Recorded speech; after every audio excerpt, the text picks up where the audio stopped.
You're listening to Hello, Huddersfield. the Voices of Huddersfield, inspiring the future vision. Hello, and thank you for listening to Hello Huddersfield. Today for our podcast, we have with us Hugh Goulbourne, who will share with us his visions for Huddersfield Town Centre in the near future and beyond.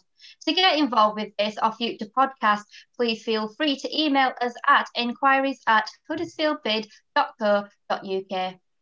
Co-hosting the show with myself, Sophie, we have bid manager Matthew Chapman, who will join the discussion throughout. Hi, Matthew, how are you today? Hello, Sophie. I'm really well, thank you. And Hugh, thank you for being with us today. How are you doing today? Hi, Sophie. I'm steady away, I think, as the saying goes. But I guess as good as anyone can be on these dark, cold and wet days.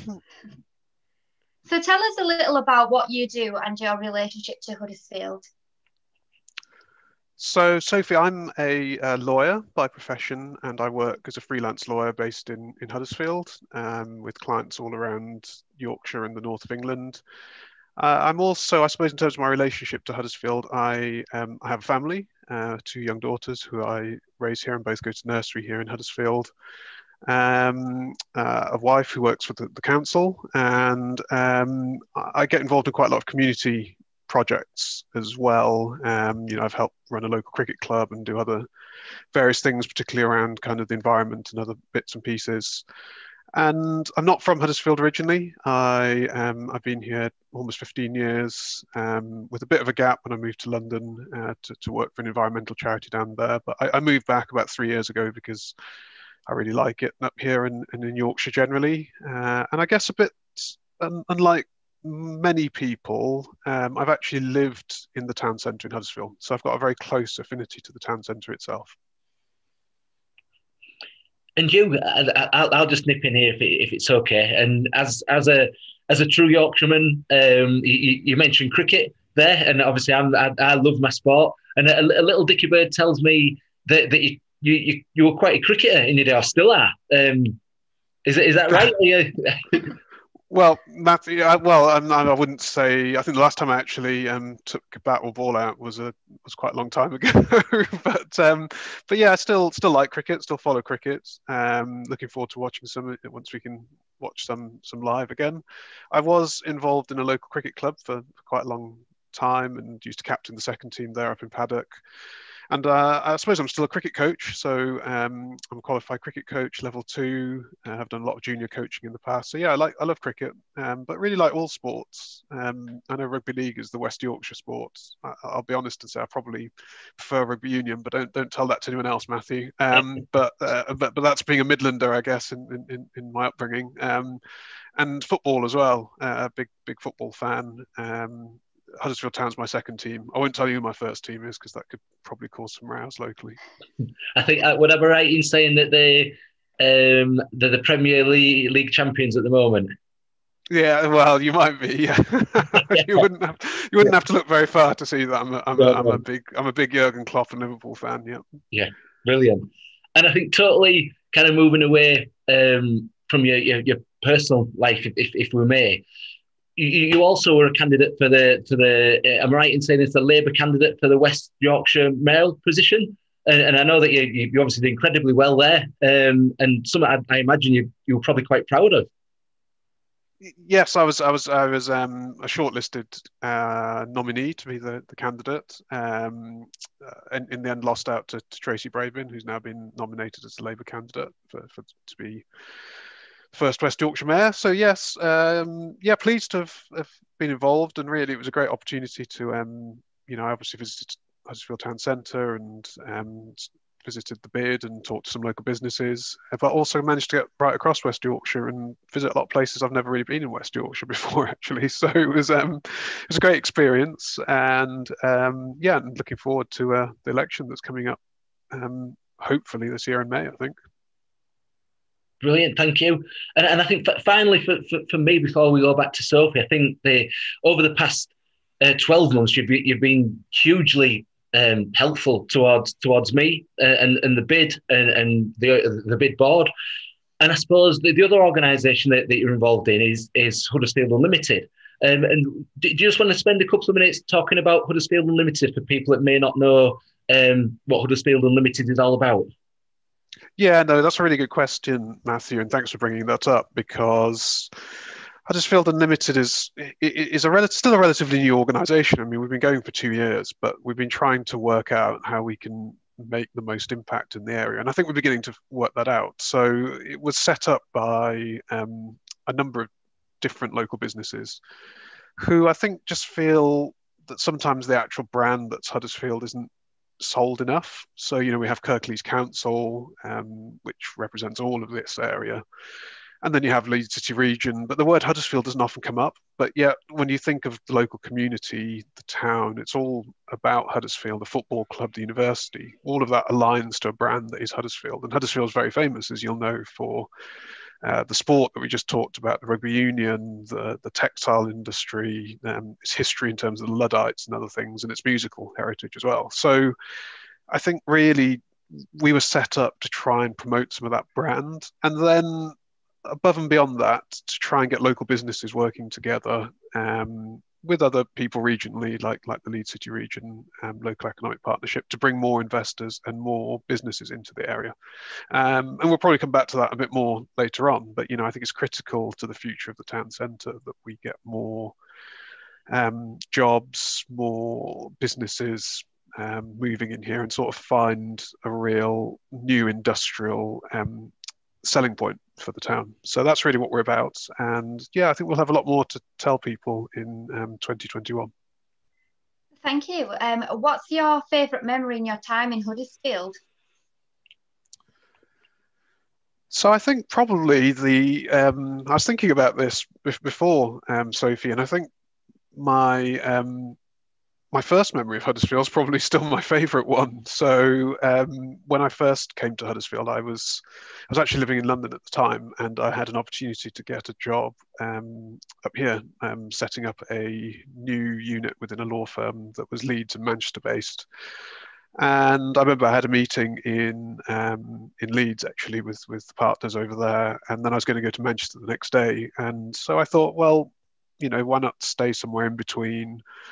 I knew Leeds anyway, and I knew Manchester. And somebody said, well, go to Huddersfield, have a look. It's halfway in between. So I thought, okay. And I booked a hotel, and I sort of fell asleep on the train. It was quite late at night. And I remember I turned up at the station and sort of quickly got myself together before the train left, and stumbled off the train and into the train station and came out the other side. And I thought, wow, gosh, I must have been asleep for quite a long time, because I seemed to have turned up in Edinburgh. I thought it was such a fantastic town centre with the square and all the amazing buildings. And so, I still remember that, and I still think St George's Square is a fantastic architectural place, and so it's still sort of my best memory. And I think what made it even better is when you see Harold Wilson there. I mean, what a great northern town to have a prime minister sitting right in the in the centre of your town square. So I think that's still my favourite memory, and it's still probably my favourite bit of Huddersfield Town Centre.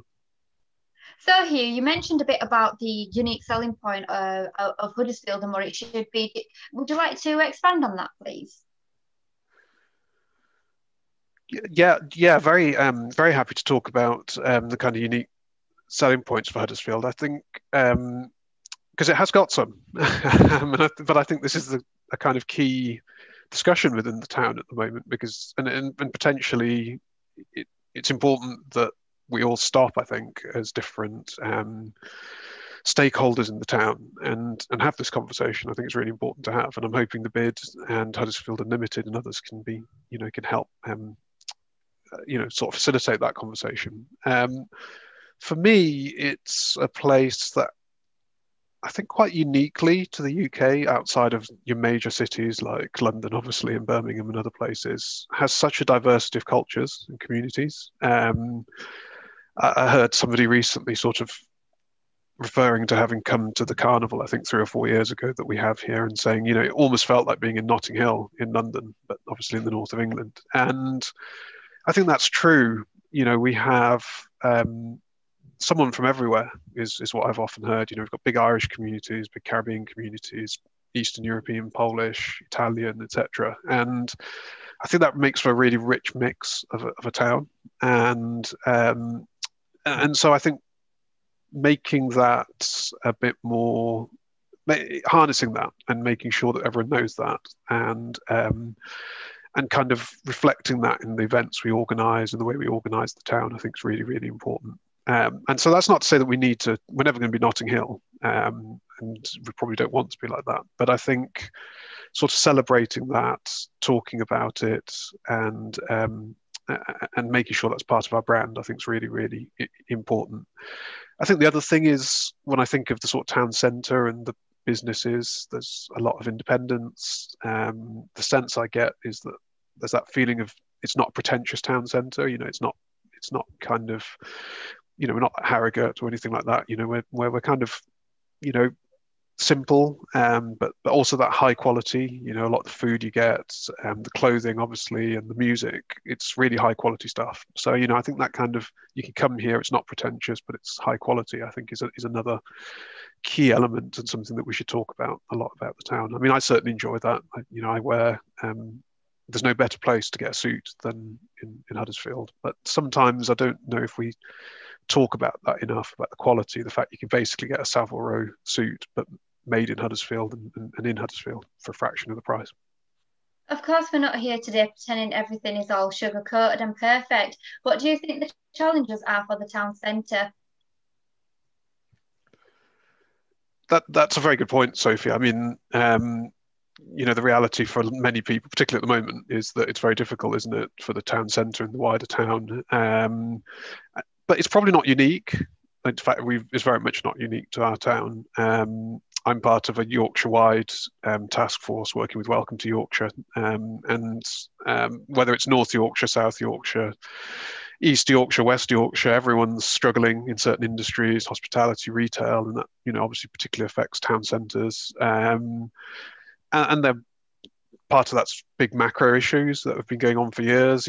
Declining retail, people going online, digital, etc. And then the more short-term issues around the current pandemic, lockdowns, etc. So we're not alone in some of this. I think there are some differences, though. And when we talk to people in Harrogate and some of the other towns and places around Yorkshire, I think some of their issues are probably more short term, and some of ours are more systemic and longer term. And when I look at Huddersfield, I think one of the things is infrastructure for us. So our transport links are quite good, as we've talked about, in terms of rail into other cities. But I think the connectivity locally is probably a problem for us. I live I think less than a mile outside the town centre. But between me and the town centre is a whole load of roads, and not a lot of opportunity other than getting into a car to really get there. I mean, I could jump on a bus, but that might take me some time to wait for it. And so it's not that attractive to go into the town centre. And I think that's the same experience for most people who live in a donut around the town centre, unless you're literally next to it. And it's something I often hear from people in the university as well, that they feel kind of cut off from the island that is the town centre. So I think there's a whole piece around making it attractive to get into the town centre and easy to get into the town centre. And I often hear this debate about, well, if only there's more car parking, I mean, people could drive into the town centre. But actually, it's my experience is, once you're in your car, you can actually go anywhere. Why would you just drive down there? You could go a bit further and you could be in the countryside, or you could be in Leeds, or you could be in Manchester, or you could be in Sheffield, or somewhere altogether different. So actually, I think connectivity for people who want to walk or cycle, but really walking is really, really important for people who are within a mile or just over a mile, 20 minutes really of the town centre. And then I think we've talked about housing. I think having more of a mix of housing in the town centre would really help as well. The thing that we're working on most at Huddersfield Unlimited, as I've sort of talked about, is about jobs. Because when this comes to sort of Matthew's point, and I know something that we've talked about in terms of some of the task forces, when we look at the history of Huddersfield, it had a fantastic industry at one time built around being, the place for textiles. And a lot of that sort of disappeared in the last 20 years. And we still retain some of it, but it's probably only 20-30% of what we had. And the towns that have reinvented themselves around Yorkshire and around the UK are those that have found a new industry. Halifax is sort of doing this whole thing around film, isn't it, at the moment? Margate, is often talked about as being the cultural centre and has reinvented itself around culture. And I think we need to find a way to kind of have a new industrial strategy for our town. I think there's one thing to avoid, which is not just to try and copy another town. So I often hear people say, well, why can't we do something like Margate, become a cultural destination, that kind of stuff. I think we have to learn the lessons that we can't just be like any other town. We've got to think what's strong about our own town. And I'm quite interested in some of the models you see in the US and other places where towns that were formerly industrial heartlands have sort of reinvented themselves as modern, innovative industrial heartlands, whether it's, being the home for new electric batteries or, new energy storage or all that sort of stuff. I think we need to think about what our next industrial unique selling point is going to be for this town. And I can see quite a lot of them that could come out of stuff that the university is doing and others. And I suppose it may go back to one of our earlier points, that is it about the offering in the town centre? If the offering improves, will that encourage people to see that barrier as less of a barrier, if that makes sense? If we improve the experiential offer of the town centre and it being safer, more welcoming, more attractive, more events on, more places to celebrate the retail and heritage of Huddersfield, as well as that kind of more greener, safer, more attractive way of crossing the ring road. It's getting that bigger picture, isn't it, I guess, to encourage more people into the town centre and come out of this current circumstance in a positive manner.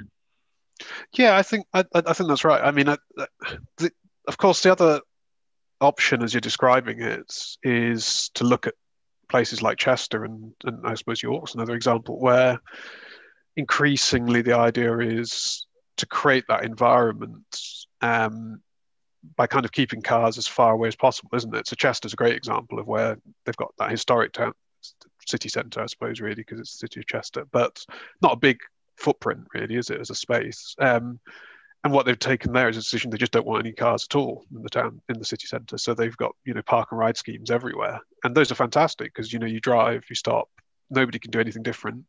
It's affordable, it's efficient, you park, you get on the bus, you go into town. That's the way everyone operates. And that creates a nicer environment for everyone. So, I mean, I think that's something that the town and the council would be worth looking at, actually, because that would again then create that sense of an opportunity to come in, have that environment. It's all very easy. You don't have to, sort of, if you're driving, which a lot of people are going to be, you don't have to then be looking for space, spend lots of time driving around trying to find a car park space, etc., etc. So I think, there are things that can be looked at. But no, I think you're definitely right.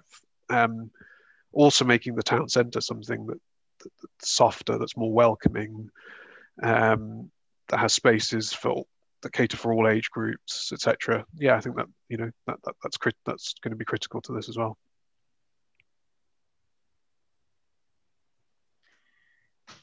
So you've touched on the visions you have for the future of Huddersfield, but what do we need to do as a town, as a community, to start moving forward? Well, I think we've got. I'm quite hopeful. I think we've got lots of good things going on already. I think first of all the work of the bid. This organisation, and you and Sophie and Matthew and everyone that goes around that ecosystem is strong and it's growing. And there are independent businesses that I know in the town centre that are doing well. And I've talked about some of the soup makers and others. There's some richness there that other places don't have. And so we're not starting from nowhere, are we? We've got something to build on. And we've got some bigger actors. Not every town of our size has a university, and particularly not a university that has grown as much as ours does. So when we look at what they're doing, I think they need to continue to invest and do stuff. And I'm really pleased that they've now got this new commitment to building, albeit just outside the town centre, but on the old leisure centre site or the old Tesco site. People call it different things, but it's great that they're going to be doing that, because I think that extends the town centre out, albeit across the ring road. It gives us an opportunity to soften a bit of the ring road again, and and as that expands, that then connects the stadium, which is another big asset for the town, into the town centre. So I think, you know, the university is a big actor. They've already hugely invested in one bit of, you know, one site just outside the town centre, and I think another bit is going to be fantastic. We've got a council that seems committed now to working on the major towns, you know, Huddersfield and Dewsbury and other bits, which is great. And, you know, good that they want to put a sizable amount of investment into some of the cultural things like the, you know, the George Hotel and the Rugby League Museum and the library and all of that. You know, I think that's all going to really help to liven up the town a little bit.